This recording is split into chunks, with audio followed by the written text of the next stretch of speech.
Puis, c'est ça, je tiens à débuter en vous remerciant de votre présence.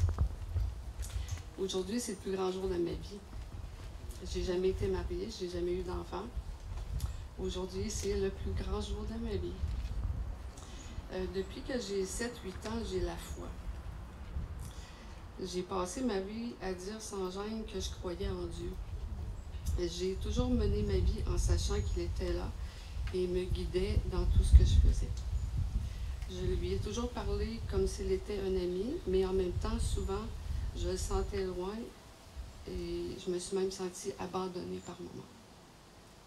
J'ai vécu une enfance dans la violence de l'alcoolisme de mon père, une adolescence tourmentée et des relations de couple malheureuses.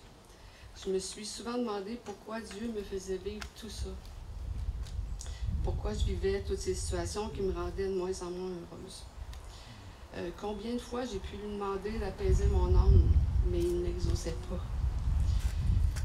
Je réalise aujourd'hui que malgré cette foi que j'affirmais, je vivais selon ma volonté. Et puis un jour, il y a un an, jour pour jour, je vivais une Dieu si dense. Je rencontrais, Dieu a mis une femme merveilleuse sur mon chemin, du nom de Maryse Duquette. Il y a un an aujourd'hui. J'ai rencontré cette femme à Montréal lors d'un rassemblement et sur le chemin du retour à pied, notre conversation fut empreinte de son nom. On a parlé de Dieu. Puis, je lui ai dit que j'avais la foi depuis toujours, mais que je ne savais pas comment m'approcher de lui. Je ne le sentais pas. Et elle me dit à la fin du parcours, avant qu'on se laisse, elle me dit tu me sembles un fruit mûr. Si tu as envie que je te guide, ça va me faire plaisir. J'ai été remplie de joie tout à coup, comme si je savais que cette fois-ci serait la bonne. 3 jours plus tard, nous nous donnions rendez-vous dans un parc à Québec et nous avons continué notre conversation qui fut le tournant de ma vie. À travers notre conversation, je lui ai demandé ce que voulait dire « Dieu a tant aimé le monde qu'il a donné son Fils ». Et c'est là qu'elle m'a parlé, c'est là que j'ai appris l'histoire des sacrifices du temps de Jésus, que je connaissais pas l'histoire des sacrifices.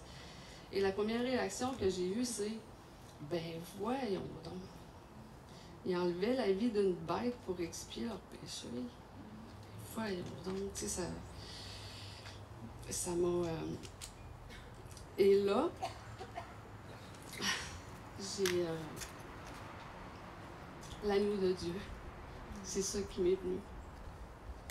Et j'ai compris. C'est là que ça s'est... On va dire, c'est là que ça s'est passé. Et j'ai compris la grandeur du sacrifice de Dieu, la grandeur de ce que Jésus-Christ est venu faire sur cette terre.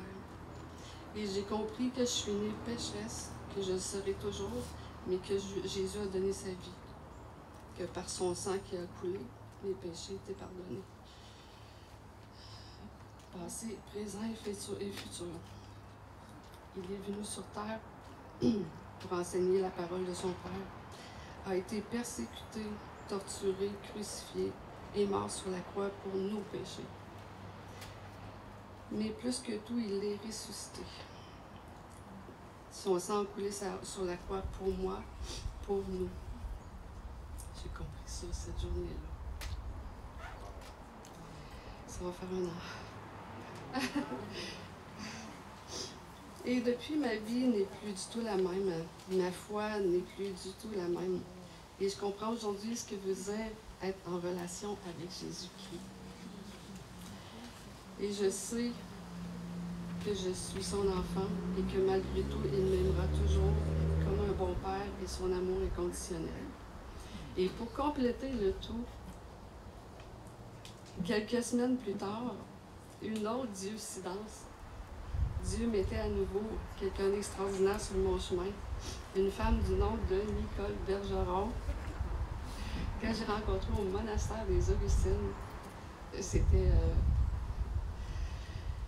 Et c'est ça, et nous nous apercevions que chacune de notre côté, depuis toujours, avions le désir de connaître davantage ce Dieu qui nous habitait depuis toujours.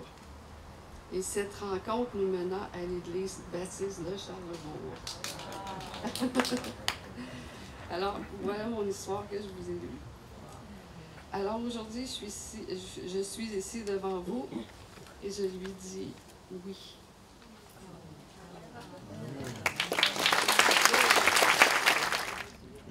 Ma chère Nathalie, selon ta confession et selon ce que le Seigneur nous demande, je te baptise au nom du Père, du Fils et du Saint-Esprit. Seigneur grand Dieu, combien tu es glorieux de sauver des pécheurs. Merci pour Jésus. Merci Seigneur pour ce sacrifice parfait. Merci pour Francine, pour Jocelyn. Merci pour Nicole, pour Éric, pour Nathalie, pour les avoir sauvés. On te prie de les garder fidèles à toi, proches de toi. Seigneur, on te prie que tu puisses continuer à marcher avec eux et de les guider à chaque jour, à chaque heure, à chaque respire, jusqu'au jour où ils seront dans ta présence. Merci encore une fois pour Christ et que ton nom soit loué. Et c'est justement dans le nom de Jésus que je te prie. Amen. Amen.